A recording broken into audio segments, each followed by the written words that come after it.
raise your hand if you're a mother and you have felt disconnected or felt like you're having an out of body experience. Maybe you don't even feel like you're who you are anymore because you've gone through a journey of motherhood. Raise your hand if you felt lonely or maybe a little lost. Maybe you felt like, am I the only one that feels this way? I know I can raise my hand and say for For sure. sure. So today I'm so excited to introduce to you all the founder of the Mothering Journal, Sarah Lorente. She's going to tell us the story. And I really wanted to, we're actually, 8 minutes away from each True. other. Yeah. Started going to Sarah's home group and just doing Bible studies together with other families, and have been really, really moved by Sarah's story. And she decided to solve a very big problem that I think so many mothers face, where they're lonely, they're feeling lost, they're feeling disconnected from community and even from themselves. And she said, you know what? I want to do something about this. I'm going to start a business. And so, Sarah, welcome to the Thank Her you. Effect Thank you. podcast. I would love for you to just start with your story Yeah. and go as far back as you want to. Okay. Well, I became a mom almost 19 years ago, and I it was a very messy introduction to motherhood. Mm, I was not walking with the Lord in the way mm, that I knew that I was supposed to be. mm, I wasn't married at the time. It was very messy. My story is definitely a story of redemption, of mm, how God will transform our mess into something very beautiful if we allow Him.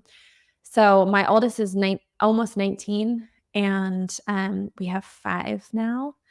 Um, and when I first became a mom, I knew from the time I was little, I was literally created to be a mom. mm, When everyone is in school and they're like, "What do you want to be when you grow up?" I was like, "I just want to be a mom." And I knew I wanted to be a mom early on in my life. I knew I had these goals set, and I kind of fumbled towards those goals. I wouldn't say that I achieved them in the way that I ever probably would have hoped. mm, But I found myself at 24, a mom to this perfect little boy, mm, and was smitten. And I just knew that I was going to spend the rest of my life figuring out how to be the mom that I was created to be. mm, And I feel like I searched high and low for just information and how to be the mom that I was called to be. But the problem is everything that I saw was how to be the mom that someone else thinks you should be. And it wasn't this like community of voices. It wasn't this aspect of engagement with my own heart or who I was as a person or what I was passionate about as a mom. It was more do it like this. And so mm, I think I ended up falling into my own ideas of what the world said I was supposed to do as a mom. mm, And at the time, I was working, but I was struggling because I wanted to be home, but I knew I needed to work. I wasn't in a position financially to be able to be a stay-at-home mom. So when I was at work, my head and my heart were at home. And when I was at home, my head and my heart, or not even my heart, but my head was at work because I was failing. I wasn't mm, doing either one well. mhm, When I was 26, I found myself pregnant with my second boy, mm, very unexpectedly. And it was one of these like probably rock bottom moments, not getting pregnant again, but just the way in which, if mhm. anyone is interested, you can read my book. I wrote a book on it. It's a very involved process, but and then at that point, it was really I was failing and flailing in every aspect of motherhood. And slowly but surely, maybe 3 years later, I met my husband. We got pregnant again with our third, Mm, and now we have 5. wow. I would say, without being prideful, I would say I'm a good mom. I would say Mhm, it's something that I have allowed the Lord to do a work in my own life, mhm, to teach me how to be the mhm, mom that He created me to be. mhm, And so maybe a year ago or so, I was sitting with the Lord, and honestly, I was not dreaming towards any part of motherhood, if I'm honest. Like, mhm, I was like, okay, Lord, what am I to do with my life? mm, I have all of these dreams about all of those different things inside of me. So I'm a singer-songwriter. I had just written and released my book. Like, okay, Mhm. now what are we gonna do? Mhm. I was actually in negotiations to buy a store downtown, and, all of these dreams that I was like, "Okay," my kids are teenage, or at that point, a lot of them were teenagers, and it was just like, Mhm. "Okay, this is what we're gonna do." And, I closed my Bible, and I just remember the Lord as clearly as I feel like I've heard the voice of the Father just being like, "I want you to start a magazine." Mm. And I was like, "What?" I actually laughed. I was like, "Of course you do." I felt like my plate was already so full. Mm. Um, but I just felt like, oh, as soon as he said it's gonna be called Mothering Journal and it's gonna be for moms from moms, Mm. I thought, "Oh, I can do this," Mhm. and I've since I was 19, I just gave the Lord my yes, and Mhm. sometimes I've served that yes really well with him, and other times I've kind of taken it back. Um, but in the last, 10, 15 years, I feel like I've really dedicated my yes to that process. So I'm like, "Okay, I'm Mm. in. I don't know what it's gonna look like," and I thought I'll, gather a couple of voices, friends, moms that I look up to or that I believe in the message that they carry as far as motherhood, and, looked on the internet, and I was like, "Oh, like a 12-page little pamphlet, it's X amount of dollars." I could see this is how this would happen. I felt like the Lord actually had said it will be called Mothering Journal. Maybe I already Mm. said that, but, Mhm. Mhm. um and so I was very inspired, I think for me as a person, I don't know how others feel, but there's that piece of just wanting what we carry to come out, Mhm. and I think as a mom for so many years, I felt stifled because I had all of these little nuggets. I wouldn't say that I carry all of this wisdom or all of this discernment, but I love sharing those nuggets that the Holy Spirit has given. Mhm. It's so fun to unearth the testimony that each one of us has as moms. I love sitting in a circle and just like, what are those things for you? Where are those moments where God like Mhm. met you in motherhood? Mm. Um, Mhm. and so I just thought that's that's what the magazine will be. It Mhm. won't necessarily be a resource like the resources I was looking for, Mhm. or it would be the resource I was looking for. It wouldn't be what I found when I had first become a mom. And Mhm. so everything about even our branding at the beginning, I think it'll shift and change Mhm. now, but our branding has been, without face, without imagery that would point to the author. It's really been about y the mom reading herself into everyone's story, Mhm. and having that amount of like, "Oh, I feel seen and known in this space. I don't feel alone. I feel like, oh my gosh, I'm not the only one who's struggled with it, a toddler," or, we I really feel like, God was asking me to be a resource for all moms. Mhm. So there's a lot of resources for specific Mm. mothering spaces, whether it's homeschooling moms or maybe homesteading moms or, all of these different things, but not a Mm. space for all moms. So we have an author and she writes honestly to all of the moms in the space of waiting. So you're waiting on your promise, or maybe you're struggling with infertility and Mm. she's just writing to that mom. We have a mom who's writing to all of our postpartum mamas and Mhm. um, is that voice and advocate for postpartum and Mm. everything in between, all the way. Our oldest writer is 70 years old, and she's just Um, writing to the next generation. mm. And it's just been beautiful. It's been Mhm. a beautiful way to bring community to people's doorsteps when Mm.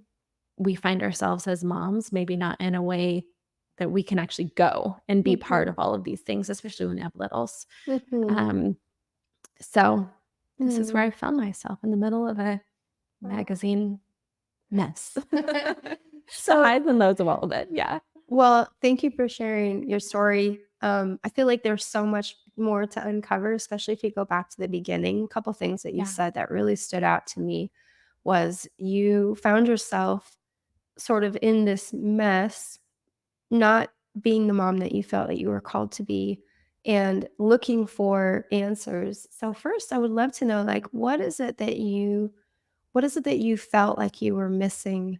And what was the noise out in the world that you're like, "That's not it?" Mhm. I feel like for me as a mom, I just needed permission to not be perfect. Mm, I really needed permission to embody the mom that God created me to be. mhm, My each one of my kids is a piece of me. They are obviously they're individuals themselves, mhm, but there's this part of me. I know them. I can look at them and go, I know what's happening in your world. I know when you're pulling away. I know when I need to lean in. But mhm, oftentimes it's formulaic instead of just this permission to slow down enough mhm, and just sit with your kid for a minute and ask the Holy Spirit, like, what is needed right here and right now? Like, I don't have what it takes to yeah, do this on my own. I really don't. yeah, Um, but if I believe that the Lord does, then it takes time to know his voice and how to slow down enough to be like, it's actually okay that I let my kid sit and not just serve them for a minute while I go be served by the Lord, mhm, and be filled up. And I remember for my life, it absolutely changed mm, maybe 5 years ago when I was like, I'm getting up early and I'm not doing anything before I go spend time with the Lord. mm, And I mm. took it so seriously. Like I wouldn't talk to anyone. It was like me and Jesus.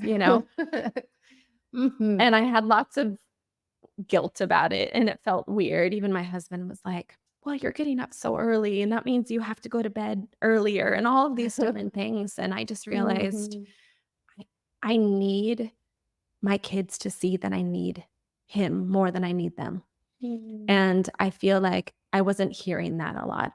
mhm, I was hearing from the world, "This is all of the things you're supposed to do for your kids," and then I was hearing from the church all of the ways, again, you were supposed to do all of these things for your kids, different ways and in mhm, different things. Actually, our July article or issue for Mothering Journal is about mom guilt. mm, And we're kind of running after the head of the giant, where I just feel like we have accepted as moms that it's okay for us to feel guilty that we aren't perfect. mm, Yet, I don't think the Father ever mhm, expected us to be perfect. mhm, And I feel like even as Christian moms, we wear almost it as a badge of honor. Like, I beat myself up so much tonight before bed of all of the things I didn't do. That must mean I'm a good mom. mm, Instead of realizing, like, God doesn't put those expectations on us. He wants us to love our kids. He mhm, wants us to walk with Him, mhm, obviously. mm, But yeah, all of that to say, I don't feel like I found answers in the world or in the church for just learning my kid and learning me. Oh, mm, this is what escalates me. This is actually what pushes me to the point that I want to yell and scream at my kid. mhm.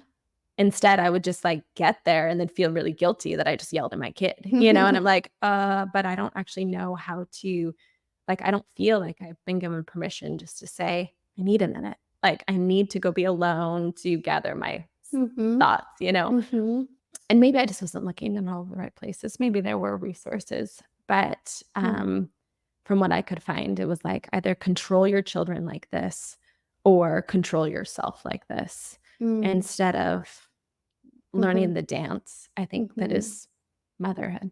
So, mhm. yeah. I agree with you. Actually, I think that part of what we're missing is the community aspect of motherhood, where women would do laundry together and they would be probably getting a lot of therapy just being in community and Mhm, talking and mhm. like, or reading about, I mean, today we would be, there's so much social media and so much noise. How much toxicity or like noise do you think is coming from social media and mothers right now? How much do you think that has a part to play? Yeah. And do you think that mothers overall feel like they're falling short? You think that's common? I feel like a lot of moms are distracted by social media. Mhm. And, I feel like in a lot of churches I've been to, it's like, okay, we're going to do a fast for a month. The majority of people are fasting on social media. Mhm. The majority of people are going, I have made this an idol in my life and I don't Mhm. know how to lay it down, but I know I need to lay it down. So Mhm. I feel like we're on social media and we're consuming all of this, and then we're distracted and we're not parenting in the way that we should be. But we're also simultaneously filling our own minds with, this is what I'm supposed to do, or this is how I'm supposed to be, or this Mhm. is, this person has 1 million followers and she's talking about motherhood. She obviously knows what she's doing, you know? And Yeah. I just tell my children that I think it's really important that we get to know the person that we are and the fruit that they carry. And I think one of the things that is really hard right now with social media is there's no way to actually test the fruit. Mhm. Followers doesn't equal fruit. The amount of influence you have doesn't mean that your life is actually lived in purity before the Lord. Or that And you actually have real influence in your community or yeah, in your surroundings. yeah, I think and about that a lot, actually, yeah. social media influencing versus true leadership. Mhm. Yeah, no, I feel like it's easy to get on social media and kinda toot your own horn and just be like, "This is me, and this is why I'm doing so great," and you learn an algorithm or you learn popular song. I mean, it's a whole science, Right. But and Yes. in some ways, I applaud the science, I'm Yeah, of like, "Okay, course. I need to figure out," it's this kind of the elephant in the room with the magazine is we want moms off of social media, but the Mhm. only way to really reach moms with marketing right now is on social media. So it's that weird, like, tension. Right. Um, But you're doing something very beautiful in the fact that you have a plan to get into the communities yeah, and to take the journal into where the women are yeah, off social. yeah, You wanna yeah. talk a little bit about that? Yeah, so one of the dreams in the pipeline is to, go to different communities throughout the United States and just host Mothering Journal nights. We did one Mhm. here in our hometown a couple months ago, and it was beautiful. We, Mhm. set up a bunch of tables and invited women in, and it's so funny because we're dreaming of vision and, like, what are we supposed to do for that night, and how do we want it to feel, and I think we had spent the entire vision casting call recreating what's already been done like 100 times over. You start Mhm. the night like this, and then you have some worship, and then you do and I was like everything inside of me, I was like, "No, that's not what it's supposed to be." And, I actually had to fall on my sword to my entire team and be like, "I'm sorry. I did not lead this out well. I feel like we're supposed to do something new, and I don't know what the new is." But the guest of honor isn't a speaker. The guest of honor isn't a worship leader. The guest of honor is the mom right across the table from you. And how do we pull out people's stories? How do we celebrate motherhood? And Mhm. Mhm. so we had a wonderful time of just we Mhm. had a bunch of curated questions, and Mhm. everyone got to speak, everyone got to share their story. We had laughter, we had tears. We walked away just feeling like, "Oh, this is I mean, there's nothing new to it. Actually, it's just community." Mhm. But I feel like we are so disconnected. Mhm. We're very withdrawn. A lot of people don't show up and actually share their highs and lows. It is that idea of like, oh, I have it all together. And I don't think anyone actually does. Mhm. Um, Mhm. and being able just to let down our guard. And so the Mhm. goal, the dream is to set up a bunch of these different nights and Mhm. just fly in a team, start a conversation within a community, and then actually let that community further the conversation, Mhm. just giving little bits and little tools of like, okay, Mhm. who's going to run with making sure that this works, and that you guys are all getting together once a month or whatever that looks like. Mhm. Um, so that's kind of in the pipeline for dreaming Wow. this next year. So what I'm hearing, there's two things that really stood out to me. One is just even the way that you built the journal without the, the superstar, whomever on the front cover, and that the focus really is on the mother. And even in these these mothering journal nights that you're talking about, just making her the superhero, how important is it right now, do you think, for mothers to feel seen? Yeah. Like, what does that do for a mother? I feel like I mean, I feel like it does everything, you know? I think there's something so powerful when we know that we're seen Mhm, by the Lord first, but then our husbands, even our children, motherhood is so thankless. I will tell my kids, mhm, especially now that they're older, it's bizarre giving your life to a little person that mhm. never says thank you. Like, that's weird. It would be weird if I showed up in your house and I served you every single day and you never said thank you.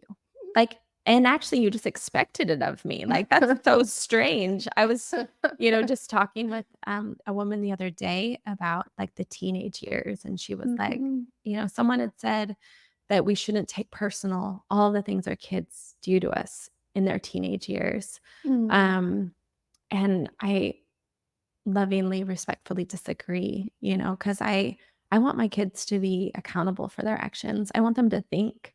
And there's mhm, grace. There's grace for, I've had my kids tell me that they hate me. mm, Um, mhm, I've had them explode at me. I've had, doors slammed in these are like these little moments. They're not, our mhm, day to day. But mhm, um, even with my 6-year-old, I'm like, we just do you want me to feel afraid? Because anger causes people to be, all of those types of things of just mhm. creating awareness. They don't get, it's not just a constant get out of jail free card.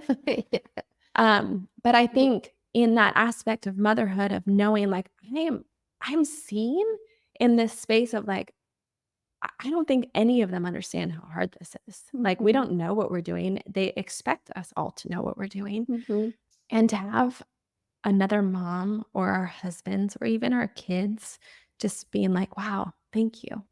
I see you. I see that this is hard, or I want to mhm, celebrate what you're doing. How do I come mhm, alongside? How do I be mhm, part of this process of lifting your mhm, burden?" mhm, And I think even just knowing that we're seen in the aspect of, our hardest moments, mhm, like, "Oh, I'm not the only mom who raised my voice at a kid," or "I'm mhm. not the only one who's going, 'My life was easier before I had kids,'" like, "Where did my body go?" Like, all of those types of things are just Where there's did my body go?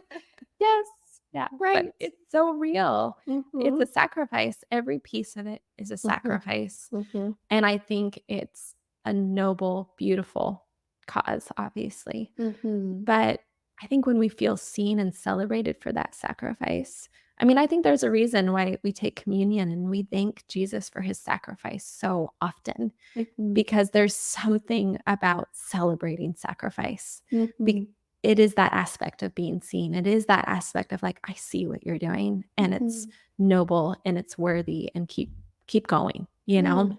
Man, So, I 100% agree. I think that women, mothers, are feeling probably more than ever like a little, I mean, everything from when do I give my child social media access, or mhm. when do I get them a phone, and what about sleepovers? And there's just so much more to navigate. I feel like when I grew up in the 80s, I grew Yeah. up in the 80s, Yeah. it's like everything felt really simple as a Yeah. child, but Yeah. who knows how it was for our moms. That's true. Tell us some of the most powerful stories that have been written in the journal that you are just like, wow, Mhm. everybody needs to know that story. Oh, I don't even know where to start. Mm, Honestly, I sit at my computer every single month editing, and mm, I'm crying most days. mm. It's one of the things that I love the most about the journal. This is my way of getting out of your question, actually, because I can't like pull one story out. There's so many Mm, beautiful um, works of art, honestly. mhm, But one of the things I love about the journal is I never went through postpartum. I feel like I had fairly easy pregnancies, and I didn't Mm. go through what postpartum would look like. But I read the postpartum section every single time I obviously am editing it. Mhm. And it creates this amount of empathy that Mhm. I actually know how to show up for a mom in my life who's going through postpartum. And I think that there's a lot of stories shared within the journal that are teaching us how to be empathetic for other moms and other women. Yeah. We have a lot. I mean, it sounds hard, but there's been quite a few articles written about loss. Mm. And I think Oh, that's a really real so much. topic. Mhm. Write our very first journal is called I'll Go First. That aspect of like, okay, we're going to be the brave ones to start the conversation. And one Mhm. of actually our mom, Robbie, she's our 70-year-old, amazing, amazing mama. Hmm. She wrote about the loss of her 3.5-year-old daughter. And it was like one of those gut wrenching, like, oh my gosh, and she was even like, is this too much? And I was like, Oh. it actually is. That's why we need to do it. Like, this is Mhm. so worth the conversation. It's so worth pressing in because I think oftentimes, especially in miscarriages or loss, we don't really know what to do Mhm. or how to show up. And Yeah. I think if we can start to, again, even to have those hard conversations, not that I want people to think that everything about Mothering Journal is hard. I was Yeah. even at our second or third issue and I was like, it's a lot of real life, you Mhm. know, but I even encouraged some of our writers. I was like, I think we need a little bit of joy sewed back in, like it's this purging of really kind of Mm. hard, real, vulnerable moments. Yeah. Um, But if you want all the joy, then just go to social media. It's true. it's true. Yeah. No, I'm just kidding. I Yeah. think it's great if you Yeah. do that. I think, what you're saying is so powerful. I know, we went through a miscarriage, and I always tell the story. I'm like, I remember being awake at 3 o'clock in the morning, just scoping and looking through the entire internet. Who has gone through what I've gone through? Like stories of miscarriage, and I couldn't find Mm. anything.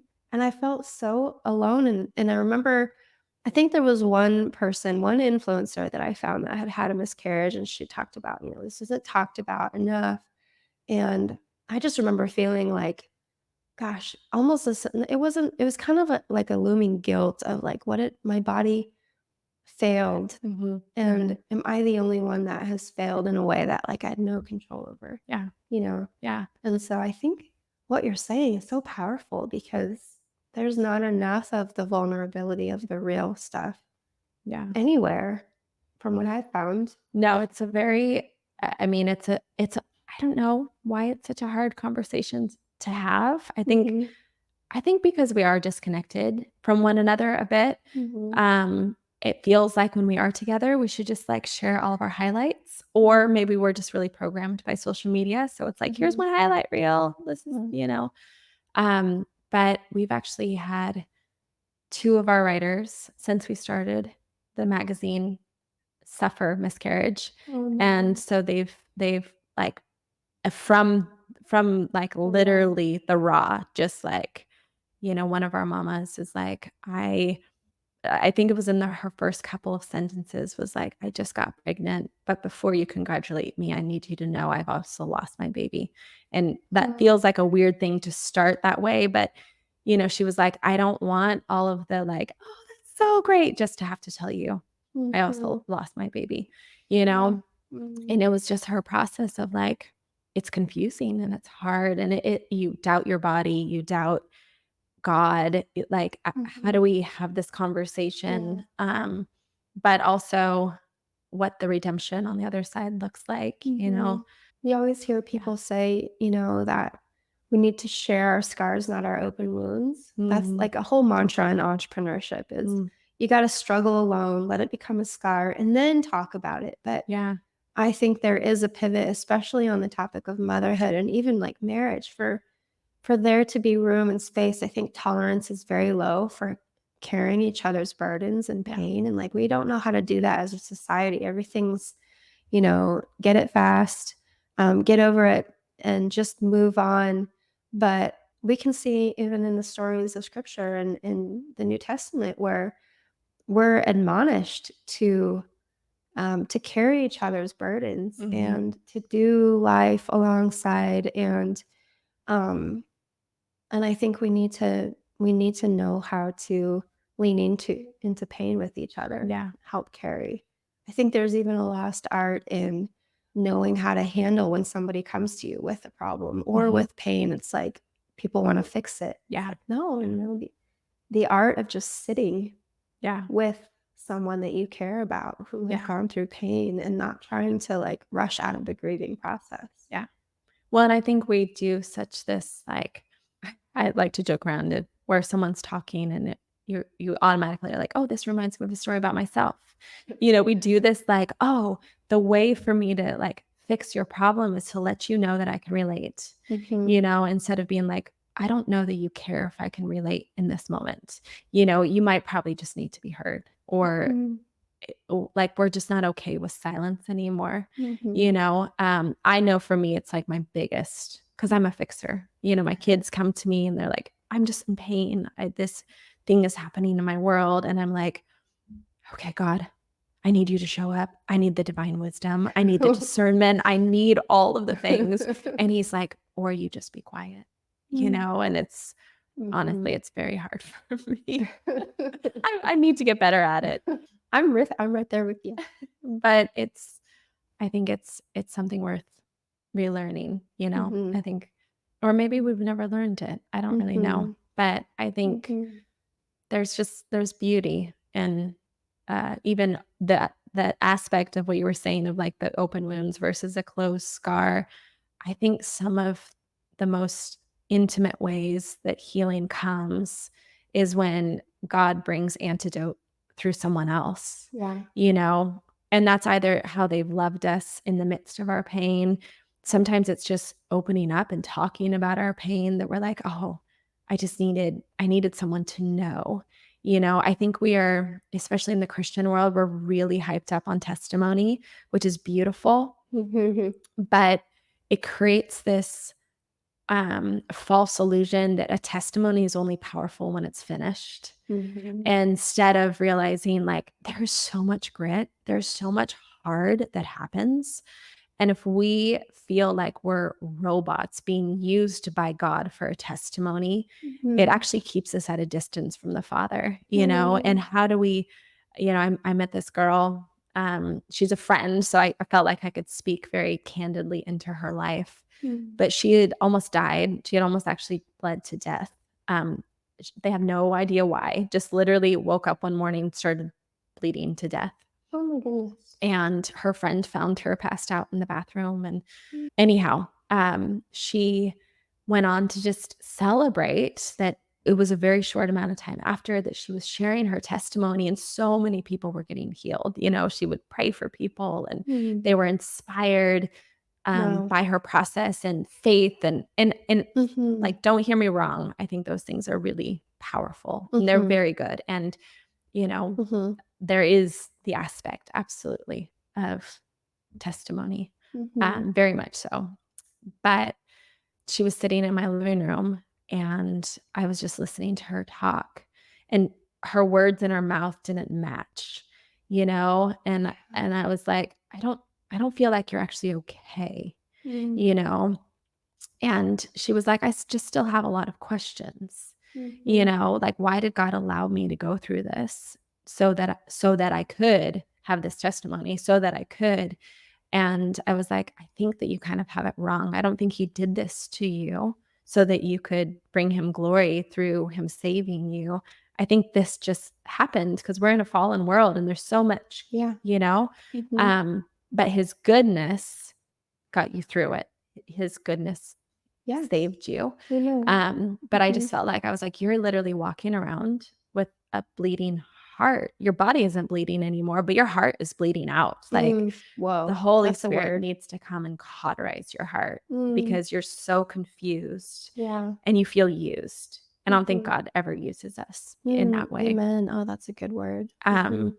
and so I just feel Mhm. like it is in that piece of sharing our wounds with one another and just being real. Like, I Mhm. am confused. I'm Yeah. very confused why God said this or God did this, and now I'm not walking in that right now, Yeah. or a promise was spoken and then Mhm. actually all hell broke loose in my life. Like, what's Yeah. going on, you know? And I think we've just taken this mantra of like, well, God is good. God is good. And yes, of course he's good. But I think that there's more permission that David gives us of like, yeah, and he can also handle all of my questions, and he can handle my disappointment, and he can handle my Yeah. pain and even anger, and Mhm. how do we just like fully live? If we're going to be fully alive, we have to be fully in touch with all of our emotions and Mm. bringing those to the Lord. And in those Mhm. wounds, I don't think we can, I think oftentimes the scars can be a lot worse if we aren't processing them together. But Mhm. anyway, that was a really long tangent on I think that scars and open wounds, but but I think that is that is the message yeah. for mothers, for women first, we have the sister pillar in the her effect, it's all about friendship, and it feels like there's kind of a dance even in the motherhood world of like, well, who are the real friends and who are the Mm, people that actually do care, that don't have an agenda, yeah. that don't have, there's just so much hiding behind the curtain, it feels like, with people today for whatever reason we're living there's just a lot of facade, Mhm. so Mhm. it's like I think that's why we have to build deep roots with people. And you're talking about curated community and gathering women who have the same heart and mind about certain things, but I think that is the message. I think we need to really lean into that. Yeah. It's not about coming in on the other side and then having permission to be Mhm. vulnerable. It's really about the process. Yeah. I think even the process of mothering, I mean, how many of us are sitting in like these places of guilt or questions? And it's like, man, if we would just lean into each other, you probably have an answer that I haven't thought of, or, Vice versa. Yeah, but yeah, absolutely. Yeah. right. And the next generation, I love that you have a 70-year-old woman who's writing it. That's something I've been talking about a lot with different leaders is we need more of the next generation pouring into Yeah. the younger. And then Mhm. when I say the younger, I mean like the 40 and the 50 and the Yeah. 60-year-old Yeah. women. Yeah. We need the 80 and the 90 and the 70-year-old Yeah. women. I think it's always supposed to have been multi-generational. Yeah. I think it's, Mhm. it's a weird attack Mhm. against family and I even agree. just the older generation. Right. But I mean, even when we first released the magazine, we were going back and forth of how to do layout, if do we do a big picture of the writer? Do we, all of these different things. And the picture that the Holy Spirit gave me was I'm setting a table for all of the readers, for Mhm. every single mom that's going to come to this table called Mothering Journal. And I'm reprogramming their minds. Social media has given us this idea that the more followers we have, the more wisdom we have, the more influence we have, obviously, maybe the more fruit we have. Instead of like 50 years ago, if I invited a bunch of women over and said, okay, sit next to the person that you think is going to have the most wisdom, probably they're all gonna be sitting next to the grandparents, next to the Right. grandmas, Mhm. that have raised generation after generation of children, and, Mhm. um, not not the 20-year-old, not that there's anything wrong with the 20-year-olds, Yeah. not the 20-year-old that has 1,000,000 followers that is, Mhm. like there's again, it's Mm. not discriminating towards any of the generations. Oh, It's all so necessary because then I think that the 20-year-olds carry something that needs to yeah. be spoken to the 70-year-old to shake off some of it's like this Yes. beautiful, Mhm. I think Mhm. ecosystem of how it was supposed Mhm. to be. And I think in Mhm. other countries and cultures, it's a lot Mhm. easier to find family that Mhm. has all of those different pieces and community that has all of these different pieces. So we're just trying to Mhm. get back to how maybe it was supposed to be. I agree. And side note, as you were talking about layout, I'm like, the Bible isn't a picture book. Like how many It's true. words It's true. and pages in the Bible, and yet it's just filled with living and active truth. Yeah. Yeah. And I just love that differently. I feel like there's a whole marketing angle with that. Like God set you up for success in just the way that He had you be different because there's purpose behind it. Yeah. You know, it's so great. I love it so much. What other, if you were gonna sit down with a woman who is feeling all the things you're talking about, she's feeling alone and disconnected, and even like a sense of, am I doing am I in the right, am I doing the right things here? What would you share with her? Any final anecdotes, Yeah. words of wisdom? I would just say spend time with the Father and trust the words that He's speaking over Mm, you. I think that we carry far more wisdom than what we are given credit for. I think mhm. we think of motherhood as I wake, I make breakfast, then I clean, and then I make lunch, and then I laundry, and then I make dinner, and then, I put my kids to bed however long it takes to put them to bed. We're in the phase of my 6-year-old where she's like tucked in, perfect, rubbed her back, did the prayers, did all of the things. And by the time I'm downstairs, her little footsteps are like, I need some water. I'm still Oh, hungry. I'm like, oh my gosh. oh my gosh, my 3-year-old too. Like, wait a minute, We already did this. But I feel like it's just so much more than that, where Mhm. I feel like with my kids or with motherhood in general, it's more about equipping them with who God has created them to be, speaking Mhm. into their identity. And I Mm. don't feel like we know who God created our kids to be unless we're spending the time to ask, who is my child? Why did you create them? Mhm. What did you create them for? What do they Mhm. carry in the kingdom? Like oftentimes with each one of us, our greatest strength is also our greatest weakness, Mhm. So when we see our kid failing or flailing about a bit, being like, oh, you're just misusing your strength and it's Mhm. causing a weakness in your life. And so I think coming alongside our kids and being so much more, which can feel hard. I don't say that to feel like this is this heavy Mhm. piece. I actually think there's a lot of freedom in knowing you're gonna mess up. You're gonna like make these colossal mistakes. Mhm. I joke around. It's probably not very funny, but I joke around with my oldest. I'm like, you I'm so sorry. Like you got like a car first. You got all these things first.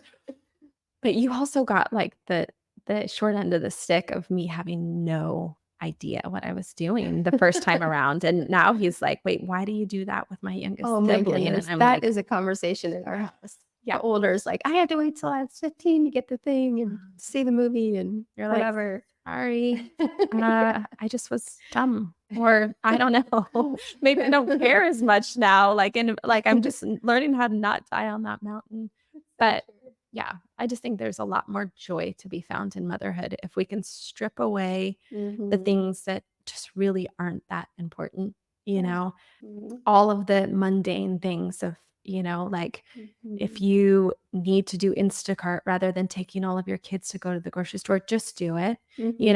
I made it a goal that each one of my children by the time they were 7 were doing their own laundry because I was not going to do like the mom pile, you know? And it's been Wow. amazing. Oh, But that's so amazing. I've had to let go of the shirts that have been completely ruined and, all of the process.